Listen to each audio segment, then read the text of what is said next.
दोस्तों स्क्रीन पे मैं आपको एक लोन सेटलमेंट लेटर का स्क्रीनशॉट दिखा रहा हूँ। ड्यू टू प्राइवेसी मैं उनका नाम और उनका जो पर्सनल इन्फॉर्मेशन है मैं शो नहीं कर रहा हूँ, लेकिन ये हमारे एक सब्सक्राइबर है और मेरा एक फ्रेंड भी है।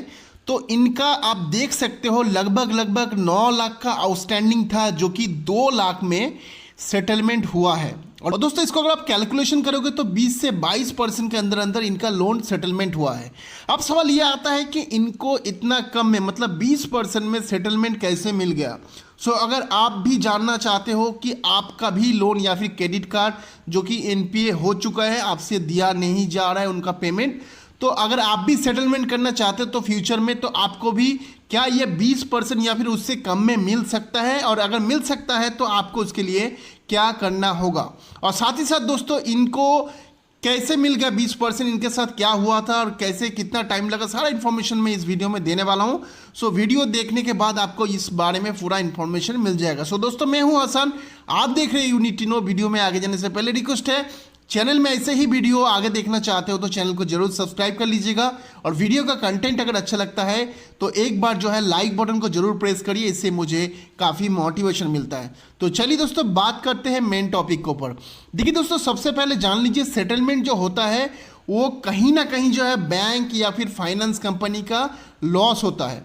बैंक या फाइनेंस कंपनी कभी भी नहीं चाहेगा कि अपना बैलेंस शीट में लॉस दिखाए, लेकिन उनके पास जब कोई भी ऑप्शन नहीं बचता है तो ही जाके आपको सेटलमेंट का ऑफर दिया जाता है। दोस्तों यही होता है सेटलमेंट का प्रिंसिपल रूल। अगर इसको आप सही से समझ गए तो आपको पूरा चीज़ पता चल जाएगा कि सेटलमेंट जो है क्यों और किस समय दिया जाएगा। दोस्तों सबसे पहले बता देना चाहूँगा, जो मेरा दोस्त का जिसका मैंने स्क्रीनशॉट दिखा, इनका टोटल जो है दोस्तों सेटलमेंट जो हुआ है ना दोस्तों 4 साल बाद हुआ है। जी दोस्तों इनका लास्ट पेमेंट हुआ था 2019 के आसपास, उसके बाद से कोई पेमेंट नहीं हुआ था और अभी जाके उनका सेटलमेंट हुआ है। तो दोस्तों आप समझ सकते हो कि इतना टाइम के बाद सेटलमेंट हुआ है तब जाके इतना कम में हुआ है। यहाँ पे मैं आपको बता देना चाहूँगा, जितना ज़्यादा टाइम के बाद सेटलमेंट होता है तो सेटलमेंट में जो कंसेशन होता है वो उतना ज़्यादा होता है, मतलब कम पैसे में सेटलमेंट हो जाता है। बहुत सारे लोग होंगे जिनका सेटलमेंट 1 साल 2 साल बाद ही जो है दोस्तों हो गया, तो उस सिनारियो में जो सेटलमेंट का अमाउंट होता है वो जो है ज़्यादा डिस्काउंट नहीं मिल पाता है। यहाँ पे आप समझ सकते हो कि जितना ज़्यादा टाइम उतना ज़्यादा डिस्काउंट। अब आते हैं दोस्तों दूसरा पॉइंट में जो कि इनको ज़्यादा फेवर किया, वो है दोस्तों इनका सिचुएशन। दोस्तों होता क्या है, जब भी आप कोई लोन लेते हो या फिर क्रेडिट कार्ड लेते हो, आपको जो इन्फॉर्मेशन दिया जाता है या फिर अगर आपका कोई सर्विस रिलेटेड इशू होता है तो आप कस्टमर केयर के पास अप्रोच करते हो डेफिनेटली। कस्टमर केयर का रेजोल्यूशन अगर कोई गलत इन्फॉर्मेशन या फिर मिसलीडिंग इन्फॉर्मेशन दिया जाता है जिसके वजह से आपका पेमेंट में कोई इम्पैक्ट आता है, और अगर आप उस चीज़ को डॉक्यूमेंटेड करके हाईलाइट करते हो जिसके चलते आपका पेमेंट नहीं हुआ या फिर आपका लोन जो है एनपीए हो चुका है, तो उस सिनारियो में आपको सेटलमेंट में ज़्यादा डिस्काउंट मिलने का संभावना है। मतलब कि मेरा कहने का मतलब है, अगर फाइनेंस या बैंक कंपनी का कोई गलती है जो कि आपने पकड़ लिया, मतलब उनके वजह से आपका पेमेंट में डिले हुआ है या फिर आपका लोन एनपीए हो चुका है, तो उस सिनारियो में आपको ज़्यादा डिस्काउंट मिलेगा।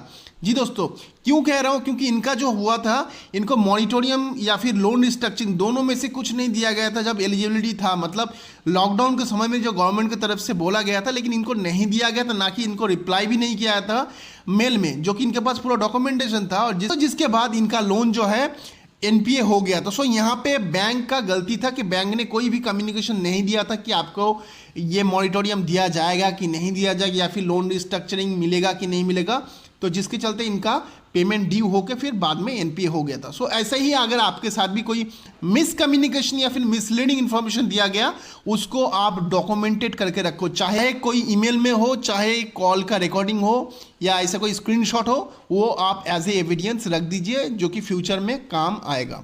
अब दोस्तों तीसरा पॉइंट दोस्तों आपको बता देना चाहूँगा, जो कि दोस्तों आपका नेगोशिएशन स्किल। देखिए दोस्तों जब भी आप सेटलमेंट के लिए बात करोगे तो वहाँ पे आपका नेगोशिएशन स्किल जो है वो बहुत ज़्यादा काम आएगा। आप किस तरीके से डील करते हो, किस तरीके से बात करते हो, वो बहुत ज़्यादा मैटर करता है। देखिए कलेक्शन एजेंसी वाले जो है बहुत जो है ज़्यादा आपको जो डरा सकते हैं, धमका सकता है, थ्रेटनिंग दे सकता है, आपके घर में आके चिल्ला चाट कर सकता है, लेकिन अगर आप उनसे प्रॉपर तरीके से बात करोगे, प्रॉपर स्किल से बात करोगे, कम से कम अमाउंट में सेटलमेंट होने का चांसेस है। तो ये बात जरूर ध्यान रखिए। हम जिस सब्सक्राइबर का एग्जांपल दे रहे हैं, इन्होंने कम से कम दोस्तों 70 से 80 जो है ईमेल लिखा था, मतलब टोटल जो है ईमेल कम्युनिकेशन हुआ था उनके साथ, मतलब बैंक के साथ, फिर बैंक ने रिप्लाई दिया। तो दोस्तों टोटल इन्होंने 70 से 80 ईमेल लिखने के बाद जाके ये सेटलमेंट का ऑफर इनको मिला है।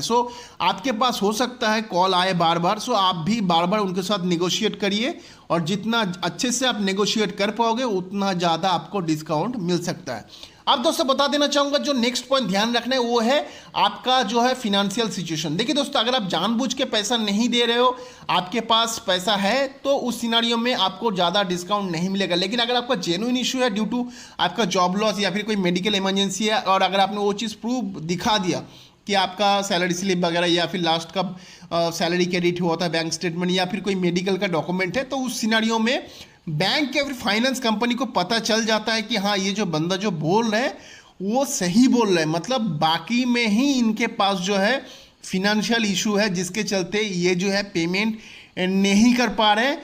तो उस सिनारियो में बैंक को रियलाइजेशन हो जाता है, तो आगे चल के ये पेमेंट नहीं कर पाएगा, उससे अच्छा है सेटलमेंट हम कर ले। ये चीज़ जब तक उस फाइनेंस कंपनी या फिर बैंक को रियलाइजेशन नहीं होगा, तो तब तक आपको जो है अच्छा कोई सेटलमेंट का ऑप्शन आपको नहीं मिलेगा। जब भी आप कोई चीज़ के लिए नेगोशिएट करो, सेटलमेंट के लिए नेगोशिएट करो, तो आप हमेशा जो है आपका जेन्युइन जो इशू है उसी को ही शो करें, अदर कि हाँ मैं नहीं दूंगा, जो करना है कर लो, ठीक है। इस तरीके से अगर आप बात करेंगे तो हो सकता है आपको अच्छा कोई सेटलमेंट का ऑफर ना मिले। इस सिनारियो में मैं आपको रिकमेंड करूंगा कि अगर आपका बाकी कोई इशू है तो विथ प्रूफ कोशिश करिए ईमेल करने के लिए कि हाँ ये देखो मेरा मेडिकल इशू था, ये मेरा प्रिस्क्रिप्शन है, ये मेरा बिल है हॉस्पिटल का, सबके चलते जो है मैं पे नहीं कर पा रहा हूँ, तो इसके लिए मैं रिक्वेस्ट कर रहा हूँ आप जो है मुझे इस लोन का सेटलमेंट करा दीजिए। तो उस सिनारियो में सेटलमेंट आपको मिल जाता है। लेकिन दोस्तों एक चीज़ ध्यान रखिए, सेटलमेंट करने के बाद इन फ्यूचर में आपको कोई भी लोन मिलने का चांसेस जो है ना के बराबर हो जाता है। ये चीज़ आपको पता होना चाहिए। मेरा रिकमेंडेशन नहीं है कि आप सेटलमेंट करो, हाँ सेटलमेंट तभी करो अगर आपके पास कोई दूसरा ऑप्शन नहीं है तो, और बैंक आपको अगर सामने से प्रोवाइड कर रहे हैं तो आप सेटलमेंट कर सकते हो। और दोस्तों आपको बता देना चाहूँगा कि सेटलमेंट के बारे में अगर आपको कोई दूसरा मन में क्वेश्चन आ रहा है कि हाँ मेरा इतना अमाउंट है, मुझे कितने में सेटलमेंट हो सकता है, उसको कैलकुलेशन कैसे हो सकता है, या फिर सिविल में क्या इम्पैक्ट आएगा, या फिर उसका प्रोसेस क्या है, कैसे मुझे चेक करना है, सारा इन्फॉर्मेशन के लिए जो है मैंने ऑलरेडी जो है वीडियो बना के रखा है। उसका एकदम पूरा सीरीज़ है, वहाँ पे 7 से 8 वीडियो आपको मिल जाएगा। ये सारे जो है सेटलमेंट रिगार्डिंग है। अगर आपको भी फर्दर कोई इन्फॉर्मेशन चाहिए जो जो मैंने मेंशन किया उसके बारे में, प्लीज़ इस सीरीज़ को जो है आप देख लीजिए। उसका जो ऑफिशियल लिंक है इस वीडियो का डिस्क्रिप्शन में आपको मिल जाएगा, वहाँ से आप चेकआउट कर सकते हो।